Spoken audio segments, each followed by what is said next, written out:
Vamos lá, gente, Marcos 4, 13.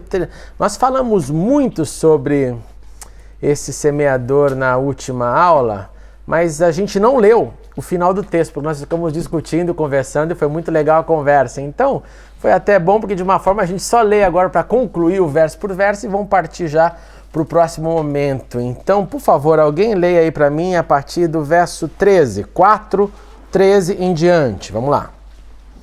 Então Jesus lhes perguntou: vocês não entendem essa parábola? Como então compreenderão todas as outras? O semeador semeia a palavra. Algumas pessoas são como a semente à beira do caminho, onde a palavra é semeada. Logo que a ouvem, Satanás vem e retira a palavra nela semeada.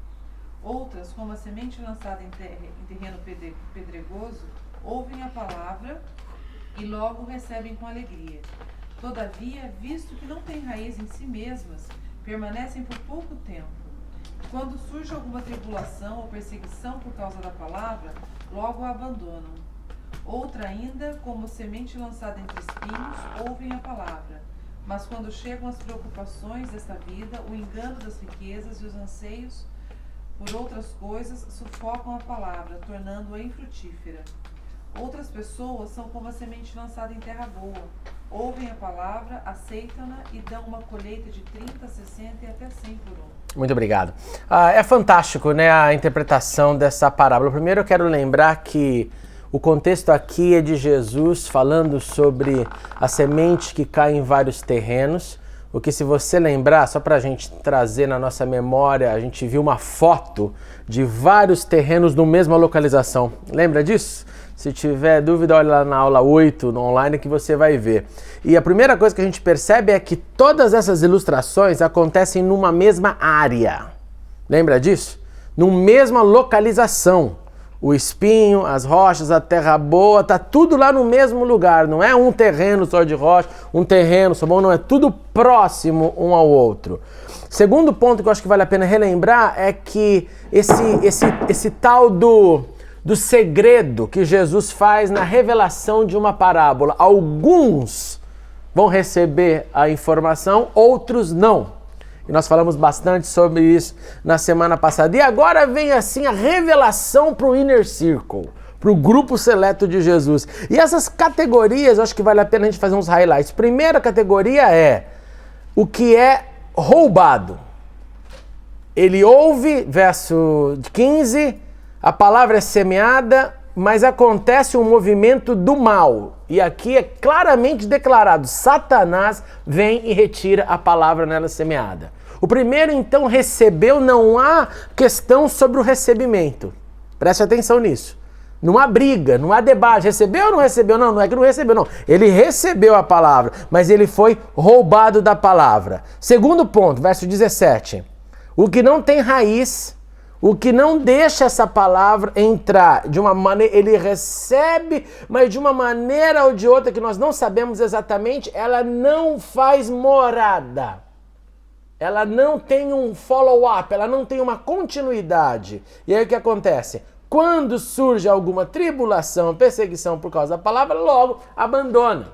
É aquela palavra que não tem tanto valor na cabeça de quem recebeu, então não se presta tanta atenção e não faz ela ficar firme no coração. Quando uma palavra fica firme no nosso coração, quando uma palavra tem nossa atenção? Quando a gente olha para ela e fala: isso aqui é minha vida.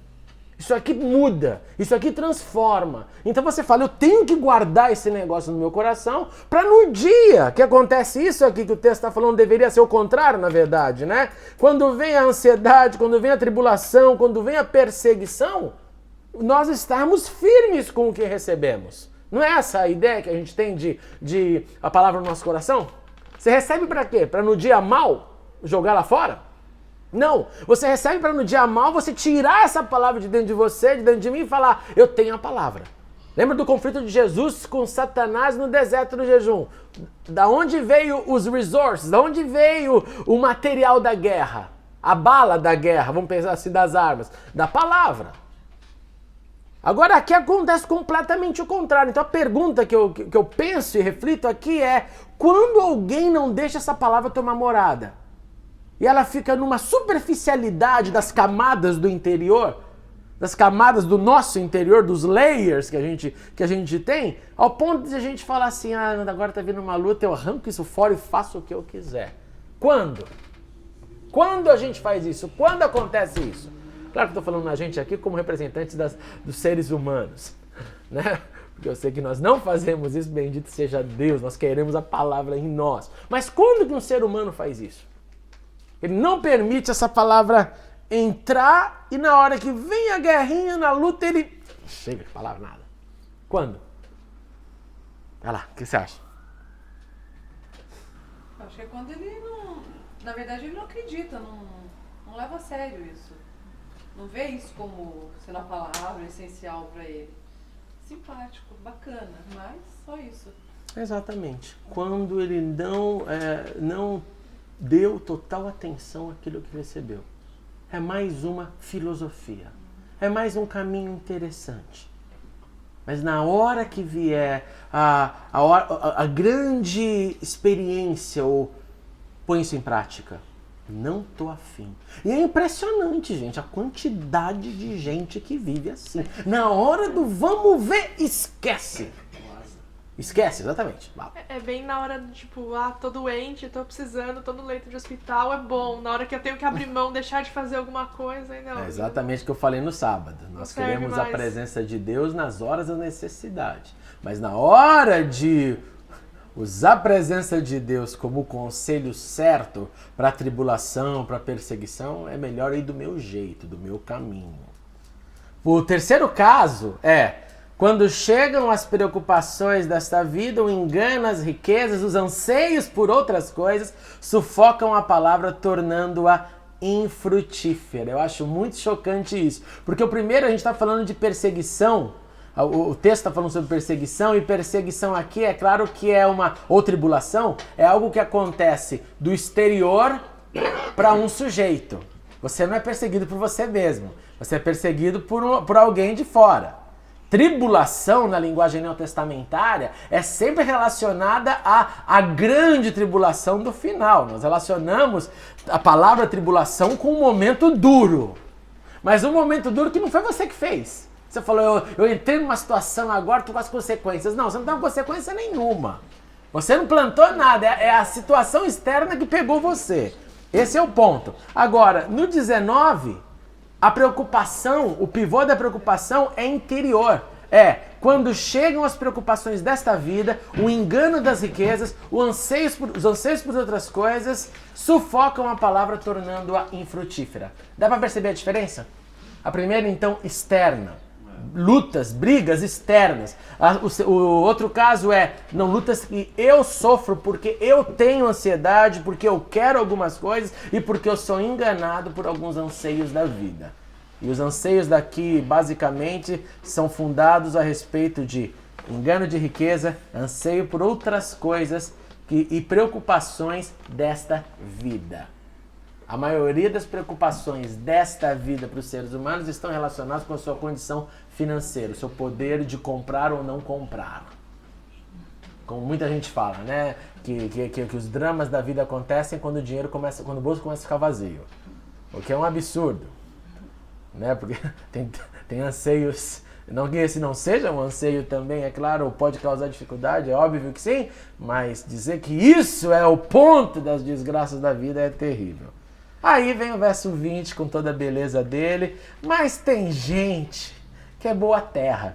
Tem gente que ouve a palavra, aceitam e dão uma colheita de 30, 60 e até 100 por um.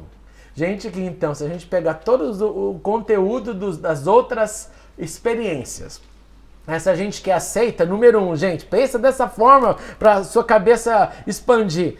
Se você aceita, você não permite então o roubo do maligno. Quem aceita e recebe não é objeto, não acaba sendo presa para o maligno. O maligno pode tentar, mas eu recebi e aceitei. Aquela palavra está comigo, ninguém tira, porque eu não vou deixar tirar. Porque eu quero na minha vida. Eu gosto muito daquela ilustração que eu ouvi ainda criança e nunca mais saiu da minha cabeça. Que brecha é aberta de dentro para fora. É como se Deus falasse, os anjos do Senhor acampam-se ao redor daqueles que o temem. O livro está lá, a proteção do Senhor, o sangue de Jesus, mas você pega uma arma de dentro para fora e atira e faz o buraco. Você abriu espaço. Na hora que você abriu espaço, sim, você entra. Segundo ponto, então, o que recebe, ele cria raiz. Se o que não cria raiz permanece pouco tempo, o que recebe é porque ele cria raiz. Agora, como se cria uma raiz? Com tempo ou sem tempo? Alguma raiz cresce sem tempo? Somente com tempo. Somente com tempo para quê? Para deixar água, para deixar sol, para deixar o solo fazer o seu efeito. É tempo que faz. Então eu recebo e mantenho. Terceiro ponto. Nenhuma briga, nenhuma luta ou externa que é preocupação, tribulação, perseguição, e estendendo para o último ponto, nem as minhas próprias ansiedades farão com que essa palavra saia de mim. Isso quer dizer, em outras palavras, você pegar todos os itens dos que não foram bem-sucedidos e colocar naquele que aceita. E o que aceita, então, ele dá colheita, ele faz tudo isso porque ele vive na dimensão de quem aceitou, recebeu e permaneceu com ele. Algum comentário, algum ponto? Aí a pessoa só se mantém se ela tiver raiz profunda. Só. Se ela não tiver raiz profunda, Só. um abraço. E raiz profunda só se faz com tempo. Experiência. Porque, gente, vamos de novo pegar essa cronologia. Satanás vai parar de tentar você? Ele vai falar, nossa, esse crente é tão maravilhoso que eu nunca mais eu mexo com ele. A gente fala isso aí, né? É um jogo de futebol. Normalmente, dificilmente, né, só em caso de acidente, que um jogador faz gol no próprio time dele. Exatamente. Então, Satanás ele não vai chutar os que já são dele. Seria um tolo se fizesse isso, Seria né? um E ele não é. Ele não é. Ele não é. Né? É, exato. Então a tendência dele é tentar capturar aqueles que não são dele. Os que Exatamente. são dele já são dele. Já não precisa fazer mais nada, deixa Já lá tá no time quietinho dele. ele, não mexe. Agora, a raiz, então, profunda, a raiz que cresce, ela é fruta de um tempo, um espaço, uma experiência, uma vivência, ela vai entrando, ficando mais funda, e aí vai havendo essa colheita bonita, vai dando 60 e até 30, 60 e até 100 por ano. Agora, é uma coisa chocante, porque de um lado nós temos uma sementinha e 4 reações, e das 4 só uma a gente deve seguir. Só uma nós devemos ser. Verso 21. Ele lhes disse, quem traz uma candeia para ser colocada debaixo de uma vasilha ou de uma cama? Acaso não o coloca num lugar apropriado? Porque não há nada oculto, senão para ser revelado, e não há nada escondido, senão para ser trazido à luz. Se alguém tem ouvidos para ouvir, ouça. Quero fazer uma perguntinha para vocês, porque isso aqui é lindo. De quem que Jesus está falando, do que Jesus está falando aí nesses 3 versos? Eu vou ler de novo. Ele lhes disse, quem traz uma candeia para ser colocada debaixo de uma vasilha ou de uma cama? O que é essa candeia aqui? Uma lâmpada. Quem traz uma lâmpada para esconder a lâmpada? Certo? Verso 22. Porque não há nada oculto, senão para ser revelado. E não há nada escondido, a não ser para ser trazido à luz. Em outras palavras, tudo que um dia não estava à vista, um dia será trazido à vista. Pois a razão pela qual isso que não estava à vista apareceu ou se formou, foi para que um dia este que era invisível se tornasse visível. E aí Jesus termina. Se alguém tem ouvidos para ouvir, ouça. Enigma, né? Do que Jesus está falando aí, gente? Se nós sabemos que o capítulo 4 do Evangelho de Marcos, o primeiro evangelho, está falando sobre o reino de Deus. Sobre Cristo, né, como rei, né?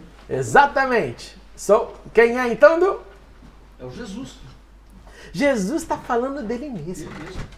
Jesus está falando, O mistério gente... aí é Jesus como rei. o Total. Messias. Jesus aqui está dizendo que essa luz que estava escondida foi feita para iluminar. Foi feita para ser encontrada, não foi feita para deixar escondida. E nesse tempo apropriado ela apareceu. Ele está falando dele mesmo. Agora, de novo, eu vou jogar o ponto aqui pra gente, pra você lembrar. Marcos, o primeiro evangelista, ao invés de colocar aqui uma nota de rodapé falando assim, olha, e Jesus estava querendo dizer isso, isso, isso. Porque, gente, não é todo mundo, de repente, que leu isso na história e na hora, olha, isso aqui é Jesus, ainda mais os gentios. Mas Marcos não, simplesmente ele coloca aquilo que Jesus falou, que claro que ele recebeu, como nós ouvimos provavelmente de tudo de Pedro, e coloca ainda a sentença final. Se alguém tem ouvidos, ouça.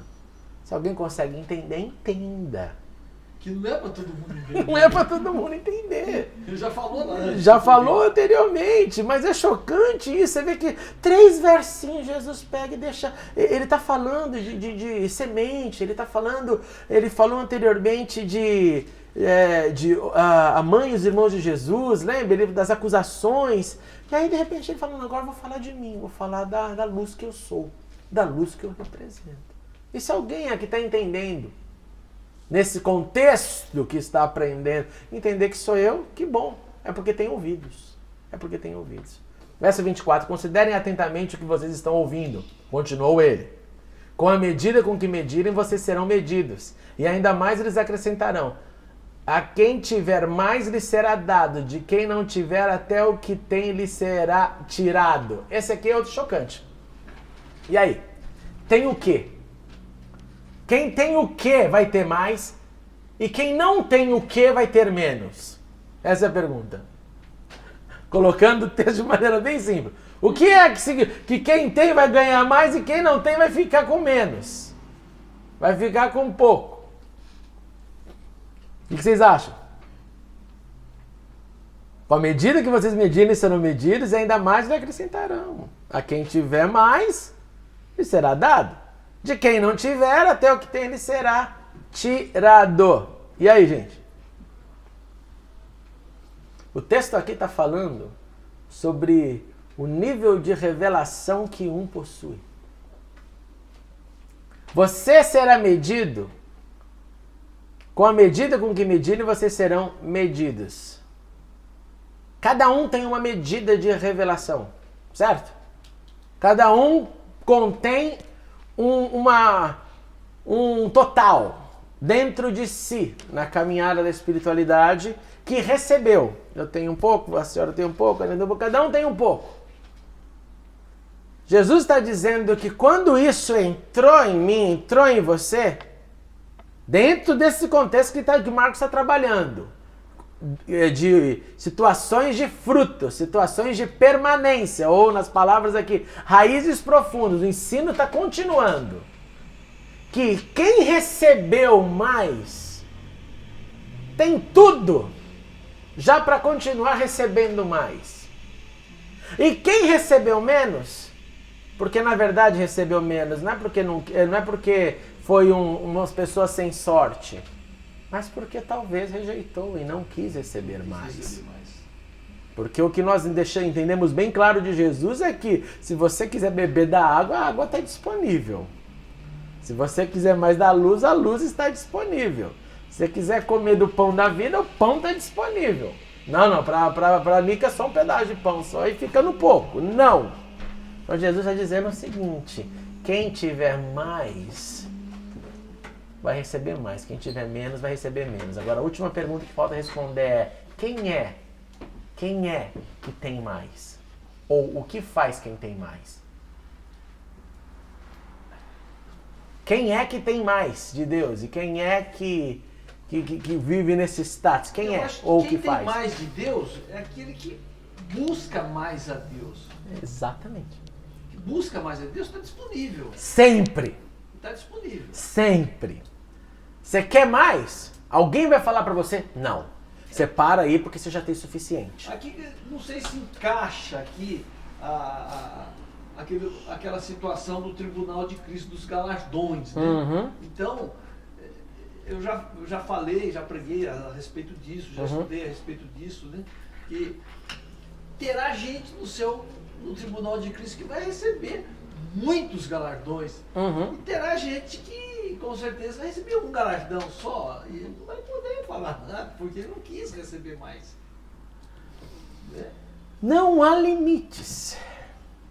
E isso que é o chocante da espiritualidade. Porque se a espiritualidade tivesse limites, muitas pessoas que andaram bastante, imagina se chegasse num momento de formação, você se graduou na espiritualidade, acabou, recebeu tudo, já entendeu, não precisa mais ler a Bíblia porque já entendeu tudo, já recebeu tudo. Seu relacionamento com Deus não tem mais adrenalina, porque você já chegou naquele patamar, acabou. E aí você fica com aquela quantia, mas é assim, espiritualidade não. No mundo secular é assim. No mundo secular é assim, você chega num ponto e você fala, cheguei. Tô no limite. Cheguei lá. Deus é infinito, né? Porque Ele é infinito, porque Ele é poderoso, porque Ele é misericordioso, porque Ele nos deu essa condição de continuar uma caminhada que não tem fim com Ele. E quanto mais a gente anda, mais a gente recebe, quanto mais a gente recebe, mais a gente tem para receber. É só a gente imaginar, cada um aqui no momento que está da vida hoje, todas as pessoas, todos os seguidores do Senhor, no estágio que ele está num estágio que ele está recebendo algo novo. Através talvez do sofrimento, da alegria, do choro, da risada. Ele está recebendo algo novo. Porque essa é a novidade de vida, essa é a sendo transformados de glória em glória. Não para. Ninguém foi transformado totalmente, está perfeitamente são e santo e lindo e puro, não, processo.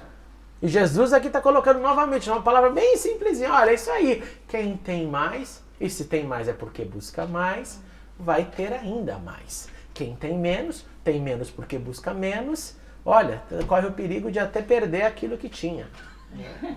E é assim que acontece mesmo. Como que é o declínio da espiritualidade? Teve pouco, não quis mais, o menos se tornou ainda menor, até que falou, chega. Tem a célebre frase do Billy Graham, né, que perguntaram para ele, né, o que ele faria de novo. Né? Exatamente. Se pudesse voltar para trás. Se eu pudesse voltar, o que eu faria? Estudaria mais a Bíblia. E pensaria, refletiria e pregaria mais sobre a cruz de Cristo. O que é a cruz de Cristo? É a remissão dos pecadores. Não é o Deus que salva. Não, isso não sabe. Não, é a parte que nos toca. É a parte de alguém que morreu por mim e por você. Então é dramático, gente, que você vê. Nós estamos falando do verso 21 ao 25. Mas ele é dividido, esse trechinho pequeno, em duas sessões. Uma sessão é uma revelação da luz revelada. A outra, uma revelação de que o mais gera mais e o menos gera menos. Agora, por que eu estou fazendo essa ênfase aqui? Porque é muito normal, numa leitura do Evangelho, a gente passar o olho, e se passar o olho por uns versinhos desse assim, sem refletir muito, você não pega nada disso. Não pega. Acho que vai tomar o dinheiro do cara. Exato, você simplesmente acha qualquer coisa. Então o Evangelho, se ele é as boas novas, se ele é a revelação, e de novo eu chamo a nossa atenção, se esse é o primeiro Evangelho a ter sido revelado, é porque a gente tem que olhar, meditar, digerir e ruminar. E se amanhã, né, como eu e o Edu sempre temos conversado entre nós, e se amanhã você fizer de novo, vem todas mais coisas novas. Mas esse é o ponto que eu quero trazer a nossa atenção. Verso 26. Ele prosseguiu dizendo, o reino de Deus é semelhante a um homem que lança sementes sobre a terra. Noite e dia, estando ele dormindo ou acordado, a semente germina e cresce, embora ele não saiba como. A terra por si própria produz o grão. Primeiro o talo, depois a espiga e, então, o grão cheio na espiga. Logo que o grão fica maduro, o homem lhe passa a foice, porque chegou a colheita. E aí, outro textinho desses. O reino de Deus é semelhante a um homem que lança a semente sobre a terra. Essa é a definição. O reino de Deus, a manifestação da vontade de Deus, o governo de Deus, Deus reinando em nós, Deus conosco, Deus como o grande Senhor absoluto, esse reino que Ele é quem reina, é semelhante a alguém que lança semente. Falando dele outra vez. Hein? De novo, o resto é só comentário. Deixar. Então qual que é o ponto desse trecho? O terreno é obra de Deus, mas o lançar é obra humana da semente. O terreno vai continuar se dando, porque vai ter que vir água do céu, vai ter que vir sol do sol, vai ter que vir vida. Deus é quem vai cuidar, mas o reino de Deus não é igual a esse benefício que o solo faz. O reino de Deus é igual a quem lança. Quem que foi lançado na terra por Deus? Jesus. Deus lança seu filho Jesus na terra e fala pra gente, olha, o reino de Deus é como alguém também que lança a palavra. Quem que é a palavra? Quem que é a palavra encarnada? Quem que é o Logos? Quem que é a palavra que se fez carne? Por isso que é igual ao reino de Deus.